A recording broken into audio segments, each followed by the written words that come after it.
Hello दोस्तों, स्वागत है आपका हमारी इस नई वीडियो में। दोस्तों, आज की वीडियो में हम बात करेंगे मार्केट में पैसा डूबने से बचाने का एक सबसे बड़ा राज, पोर्टफोलियो डाइवर्सिफिकेशन।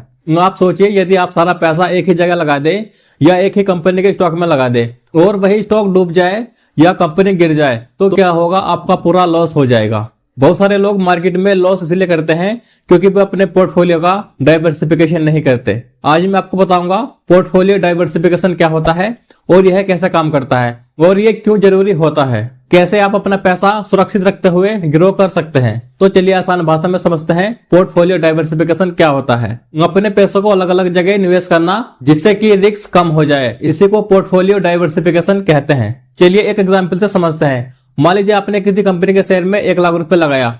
यदि वह शेयर 20% गिर जाए तो क्या होगा? यहाँ पर आपको सीधा 20,000 का लॉस। यदि आपने यह 1 लाख रुपए 20-20 हजार रुपए करके 5 कंपनी के स्टॉक में लगाए होते, यदि 2 कंपनियां भी अच्छा परफॉर्म नहीं करती तो 3 कंपनियों के अच्छा परफॉर्म करने का चांस रहता है। तो यहाँ पर आपका लॉस होने से बच जाता है। आपने कहावत सुनी होगी, सारे अंडे एक टोकरी में मत रखो। बस यही पोर्टफोलियो डाइवर्सिफिकेशन है। तो चलिए पोर्टफोलियो डाइवर्सिफिकेशन को एक रियल एग्जाम्पल से समझते हैं। सबसे पहले बात करते हैं केस 1 की। केस 1 क्या हो सकता है? मान लीजिए आपने किसी कंपनी के शेयर में 10,000 रुपए इन्वेस्ट किए और मान लीजिए कंपनी का शेयर 30% गिर जाए तो यहाँ पर आपको सीधा 3,000 रुपए का लॉस। तो चलिए आगे समझते हैं केस 2 यानी कि पोर्टफोलियो डाइवर्सिफिकेशन। यहाँ पर भी आपको 10,000 का निवेश ही करना है, लेकिन आपको कैसे करना है मैं आपको बताता हूँ। यहाँ पर आपको 4,000 रुपए लगाने हैं लार्ज कैप स्टॉक्स में यानी कि ब्लू चिप कंपनी में, और 2,000 रुपए लगाने हैं मिड कैप स्टॉक्स में, और 2,000 रुपए लगाने हैं डेड म्यूचुअल फंड एफडी। तो चलिए आगे समझते हैं ऐसा करने से क्या होगा।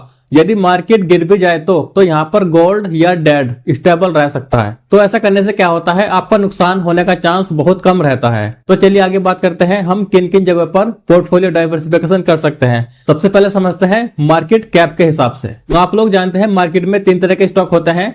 पहला है ब्लू चिप, दूसरा मिड कैप, तीसरा स्मॉल कैप। आपको अपना ज्यादातर पैसा लार्ज कैप स्टॉक में लगाना है और थोड़ा पैसा मिड कैप स्टॉक में लगाना है, जबकि कुछ पैसा स्मॉल कैप में भी लगाना है। यदि आप इस तरीके से पोर्टफोलियो डाइवर्सिफिकेशन करते हैं तो आपका लॉस होने का चांस बहुत कम हो जाता है। उसके बाद नंबर 2 पे आता है एसेट्स के हिसाब से पोर्टफोलियो डाइवर्सिफिकेशन कर सकते हैं, जैसे इक्विटी, डेट, गोल्ड या रियल एस्टेट। यहाँ भी आप पोर्टफोलियो डाइवर्सिफिकेशन कर सकते हैं। तीसरा है सेक्टर के हिसाब से, जैसे आईटी सेक्टर, बैंकिंग, फार्मा। यदि आप इस तरीके से स्टॉक्स खरीदते हैं तो आपका लॉस होने का चांस कम रहता है। यदि आप इस तरीके से अपना पोर्टफोलियो बनाते हैं तो आपका लॉस होने का चांस कम रहता है, क्योंकि यदि एक सेक्टर भी डूबता है तो एक सेक्टर स्टेबल रह सकता है। बस आपको यही समझना है। उसके बाद एक सवाल आता है कि क्या हम म्यूचुअल फंड में डाइवर्सिफिकेशन कर सकते हैं? तो मैं आपको बता दूं, जी हाँ, बिल्कुल कर सकते हैं। यदि आपको खुद स्टॉक चुनना मुश्किल लगता है तो आप म्यूचुअल फंड में डाइवर्सिफिकेशन कर सकते हैं। म्यूचुअल फंड में हमारा पैसा वैसे भी अलग अलग स्टॉक्स में लगता है। यहाँ पर हमें खुद स्टॉक चुनने की जरूरत नहीं होती। यहाँ पर जो प्रोफेशनल एक्सपर्ट होते हैं वही हमारे पैसों को मैनेज करते हैं, कंपनी के अलग अलग स्टॉक्स में लगाते हैं या अलग अलग सेक्टर में इन्वेस्ट करते हैं। और दोस्तों, मैं आपको आगे बताना चाहता हूं कि ओवर डाइवर्सिफिकेशन से बचिए। बहुत सारे लोग क्या करते हैं कि वह 20-25 फंड खरीद लेते हैं। तो मैं आपको बता दूं, इतना डाइवर्सिफिकेशन भी रिटर्न कम कर सकता है। यदि आप स्मार्ट तरीके से डाइवर्सिफिकेशन करना चाहते हैं तो आपको केवल 4 या 5 फंड ही बनाने हैं। हमेशा याद रखिए, अमीर लोग मार्केट में रिस्क लेते हैं लेकिन सोच समझकर। डाइवर्सिफिकेशन हमें मार्केट में टिके रहने की ताकत देता है। दोस्तों, इस वीडियो में मैंने आपको पोर्टफोलियो डाइवर्सिफिकेशन को समझाने का प्रयास किया है। यदि आपको यह वीडियो पसंद आई है तो आप इस वीडियो को लाइक करें और हमारे चैनल को सब्सक्राइब कर लें। यदि आप स्टॉक मार्केट और क्रिप्टो करेंसी को समझना चाहते हैं, सीखना चाहते हैं और पैसा कमाना चाहते हैं और इन्वेस्ट करना चाहते हैं तो जल्दी से जाइए और फिनटेक इंडिया को सब्सक्राइब कीजिए। आज की वीडियो में इतना ही। चलिए मिलते हैं एक नेक्स्ट वीडियो में।